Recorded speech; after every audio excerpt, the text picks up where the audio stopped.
Hey guys, this is John, and I'm playing HypnoticSpecter in the 5-minute pool on ICC. Alright, so this player is pretty decent, almost 2,300. I've actually heard rumors that this player is National Master ChessNetwork. I really have no idea if that's true or not. I am as clueless about that as you guys are. So I'm just going to proceed with the assumption that it's some random 2290 player. Okay, so Queen B3. I think I should play C4 here. And I'm okay with the trade on b6 because I feel this endgame is generally okay for black. Let's play the bishop out to f5.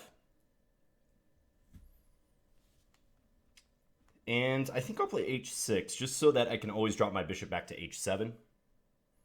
Provides a convenient escape route. If you guys watch my channel, you've seen me play this sort of setup many times before. It's a little after midnight right now. Just winding down for the evening. Winding down by playing Blitz. What more could you ask for? So what do I want to do here? I would like to play b5. And first I'll probably play e6, knight c6. Normal moves like that. Perhaps I'll go knight d7 to b6 to a4. That's one plan I've often used in this line after putting the pawn on b5, because that way you can attack the pawn on b2, and it's awkward for white to defend it because the bishop on f5 has a lot of influence, and it prevents rook b1. So he's taking a lot of time right here, maybe trying to find a decent plan or something. Yeah, you'd expect white to just play like bishop e2, castles, maybe go for a later e4 if they could ever arrange it, although that's pretty difficult in the present situation. With the queens on board, sometimes white plays like bishop d1 to c2, but I don't really see that being possible here.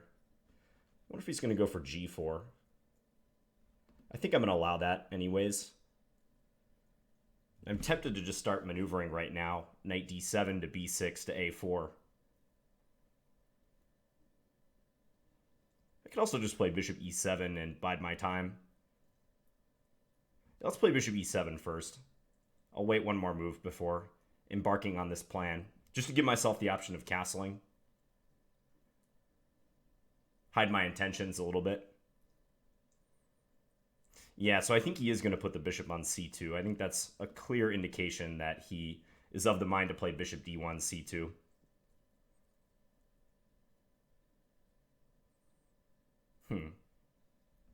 Maybe getting ready for that f3 move, trying for e4, something along those lines. I think I'm happy to play knight a4 here and allow him to trade. Yeah, let's do that. If he wants to give up his light square bishop, I think that's okay by me. Now, which way to take? I mean, you can make an argument for taking with the a-pawn. In fact, I think I like that, and I might do it. Yeah, let's play it. He's still probably going to go f3 and e4. No, he's going to do that. Okay. So is the knight coming here? Is that his plan? Let's do this. And maybe get the knight into b3 quite soon. Let's put the king on d7 to begin with. We're about even on time. I have the two bishops. Okay, so if I take, which way will he recapture? Because I'm thinking about taking and then settling the knight into b3. I could also just play knight b3 right away. Maybe that's better. Yeah, his knight could be out of play, couldn't it? Let's do that.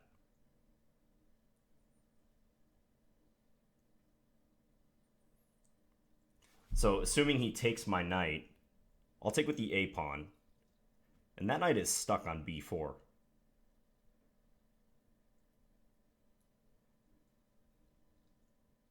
I don't know how great my bishops are in this position, but at least my light square bishop seems better than his knight on b4, let's say.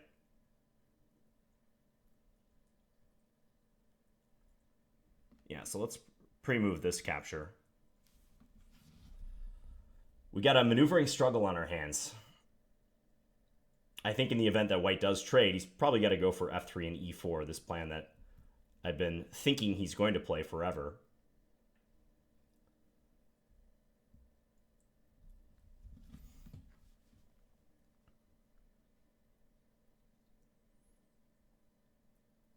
Again, he's spending a lot of time.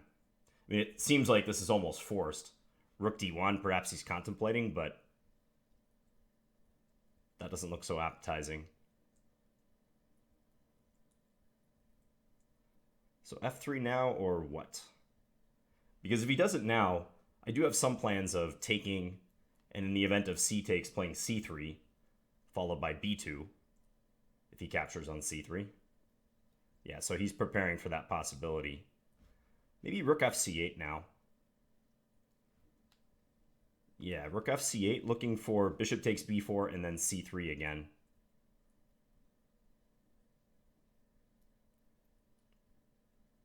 I think I'm liking this. f3. Okay, so he's going to do that.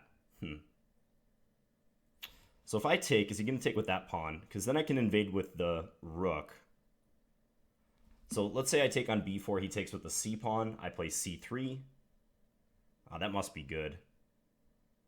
Yeah, I'm going to go for that. I feel like this is a free roll at this point. I mean, even if my idea does not work, it's still going to give him a lot of trouble. So let's go for it. I think my light square bishop is incredibly strong, and this b pawn might just make a breakaway.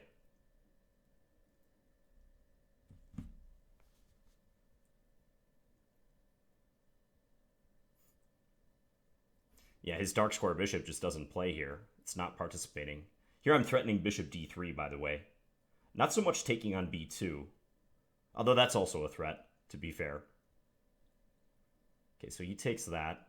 Now bishop c2 or take on a3. Probably bishop c2 is most accurate.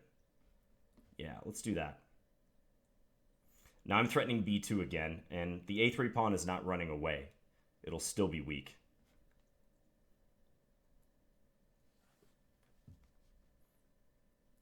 Bad position for white. This is just losing, I think.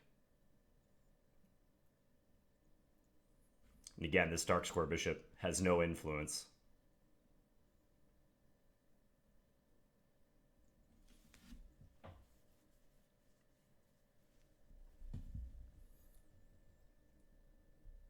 I think knight e1 was too slow by white.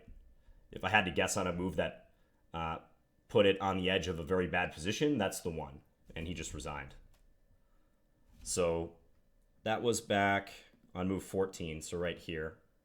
Because here's where I embarked on this plan of getting the knight to a4 in hopes of pressuring b2. And I thought he was just going to play bishop d1 to c2 right away to trade the light square bishops.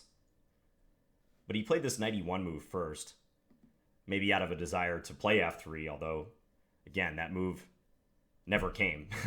He never played f3, even though I was anticipating it on multiple moves. I think this game is a good blueprint of how you want to play this line for black. So you accept the doubled b pawns, but your influence down the a file and the fact that white's b2 pawn is a consistent target for you leads to some nice play. And I'm pretty happy with my play in this game. I think the early h6 is good, as I said, to just make sure the bishop can always drop back to h7. If black were to play e6 here, white might get it in their head to chase down the bishop and play knight h4. Many players would do that. So let's go back and have a look. Yeah, I don't know how the rumor about HypnoticSpecter being ChessNetwork got started, but it is kind of odd that ChessNetwork never shows his ICC account. That's one thing I've noticed about his videos. He records a lot of videos on ICC, but for some reason, his account there is not known. I guess he's planned it that way. So c3, yeah, now queen b6. So hitting that pawn on b2. And white defends with queen b3, c4. So I've encountered a lot of opponents, and you've seen me play on this channel, in games where white plays queen c2. And one idea is you can play bishop f5, trying to get the queen to divert its attention from the b2 pawn. However, you can't do it in this exact position, right? If you play bishop f5 here, white can play queen takes f5. And then when black responds with queen takes b2, all proud of themselves because they're going to win the rook in the corner, well, they don't get they don't get to do that because they get checkmated on c8. Do not fall victim to this. This happened to me once, and never again will it happen. So if white had played queen c2, I was going to play knight c6, and assuming e3 is played on the next move, probably then bishop f5. And here queen takes f5 is not working because note that black's rook guards the c8 square. So c4 white traded, but as I described, I think the structure is good for black. I mean, the computer is going to say the position's about equal, but I would prefer to be black here personally.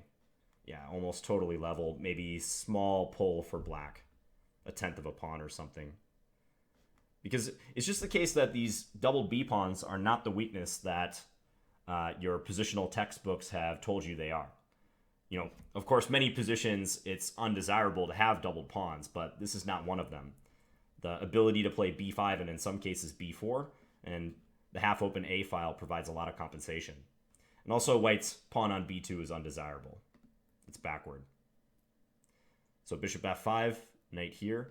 So, I mean, white could try to think creatively here. Maybe knight h4, trying to get me to put my bishop somewhere undesirable. Like if bishop e4, maybe f3 then. And if the bishop comes back, then white can chop it on g6. So maybe knight h4 is a move white could consider here. I'm not sure what I would have done against that. Maybe even bishop back to d7. I don't know. I'm probably not taking on b1. Probably not bishop c2. Might cross my mind. Trying to go to b3 or something, but instead white just played knight bd2, and now I play h6. So again, if I were to play this routine move e6, now knight h4 I think is clearly white's best course of action, trying to get the light square bishop, etc. So h6, e3, e6, bishop e2, knight c6, h3. Not sure of the value of that move. Maybe white was doing it for the same reason that I played h6. So black looking to play knight h5. I usually don't go knight h5 too early in the structure anyways. So, because as you saw in the game, the dark square bishop for white was not a good piece. It has this nice diagonal, right? But there's nothing on that diagonal. And contrary to my bishop, which controls the b1 square, I could use that to my advantage because if I eventually attack b2, white can't put a rook there. Whereas for white to attack, say, b7 or b6 is difficult to arrange. I don't really see a circumstance where it's going to be helpful for me to play rook b8, especially with the pawn on b6 ahead of the pawn on b7. So there's some difference in the way these bishops influence the board. And my bishop controlling b1 is probably more relevant than his bishop controlling b8.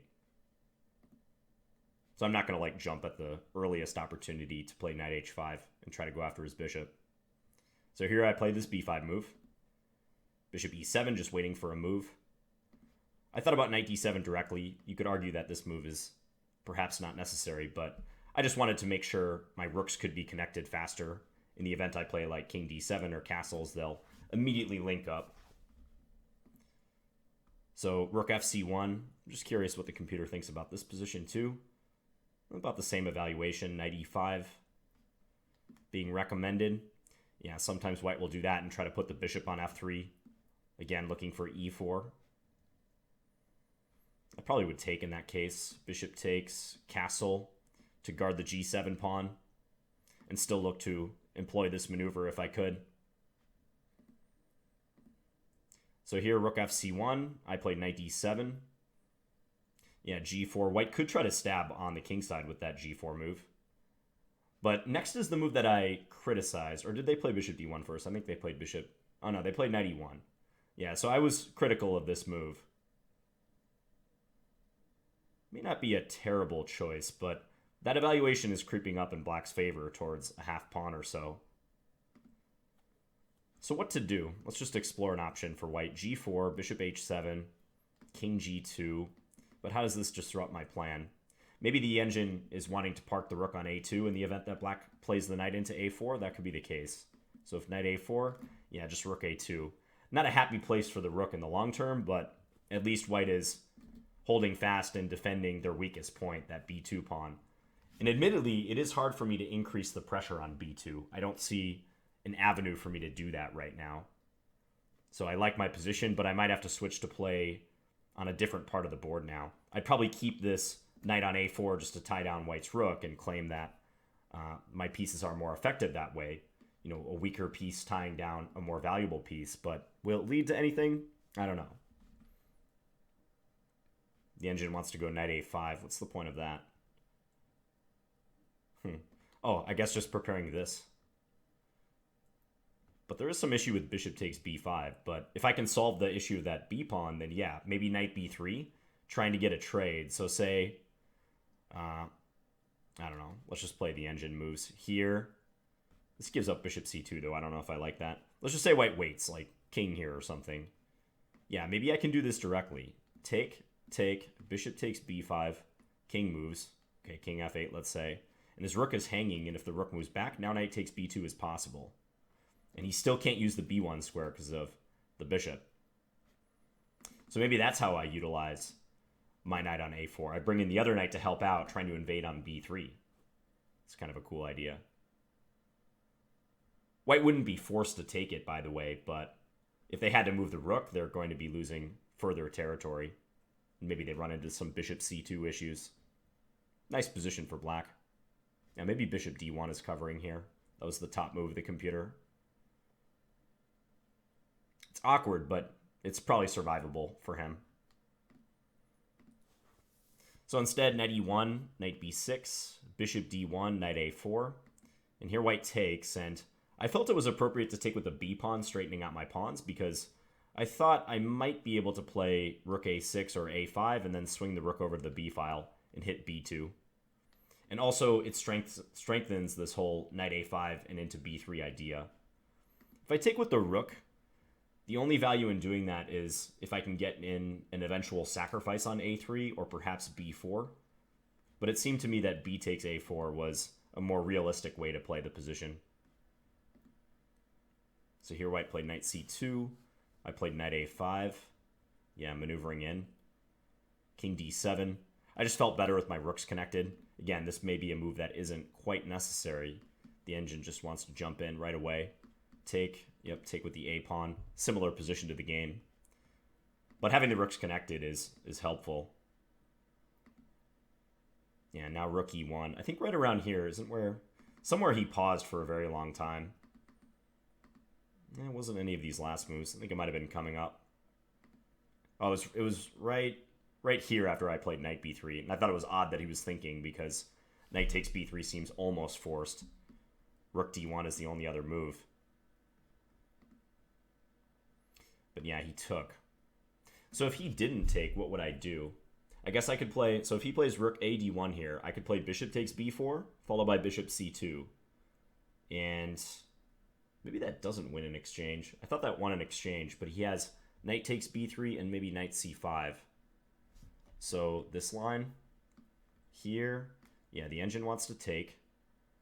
That's funny. His best move is e4, not even taking back. Let's say he does take back. Let's say this way. So originally I thought here, based on this, but he does have knight c5 check, saving the knight.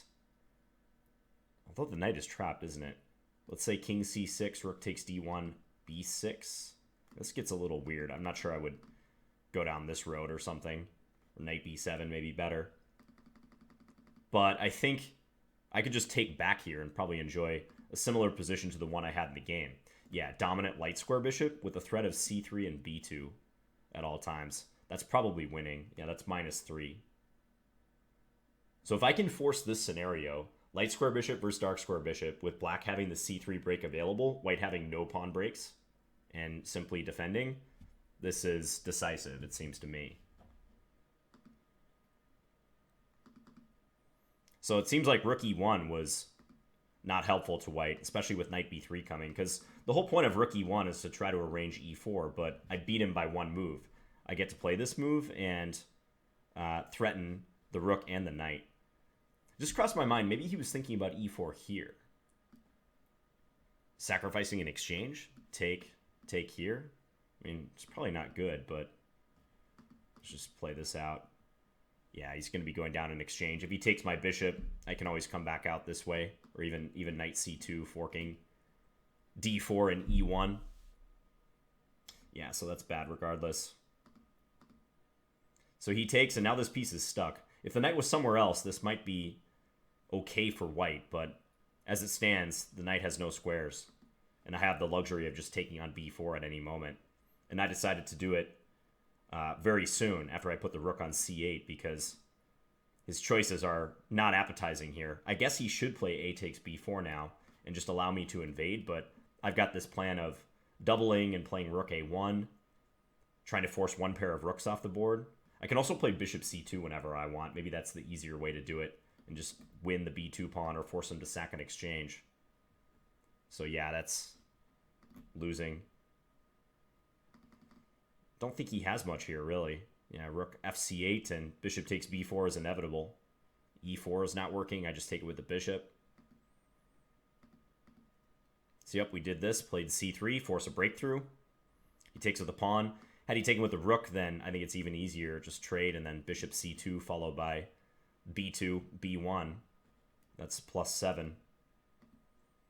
So yeah, he took here, and now bishop c2, cutting off his rook from defending. Again, threatening b2. And white resigned. He'd have to sacrifice an exchange, but then I win a3. I'm going to win c3. Probably b4 will be lost. The bishop is still spectating. Game over. So I highly recommend this line against the London. There are some quirks and move order nuances, but you'll often get in this type of structure with the doubled b-pawns. And things to keep in mind are the importance of playing h6 to give your bishop a retreat square. The importance of playing b5 so as to free up the b6 square, and capitalizing on that by playing knight d7, b6 to a4, attacking the pawn on b2 if you can. Also, if white did not play a3, he played a3 very early on, so way back here on move 7. But had white not played that, you would be looking to aggressively advance your b-pawn.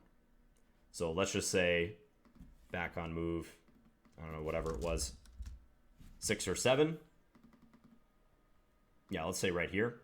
If white had continued like e3, let's say something like this. I'm going to throw in some of the standard moves again. You're still going to play b5, and if allowed, b4, and undouble the pawns and create some weaknesses on the queen side. So often white's reaction will be exactly that move, a3, and you'll get to use that a4 square, hopefully with a knight. Anyways, I hope you guys enjoyed this video. Have a good Sunday, and I'll be back again soon with another one. Talk to you guys later. Bye.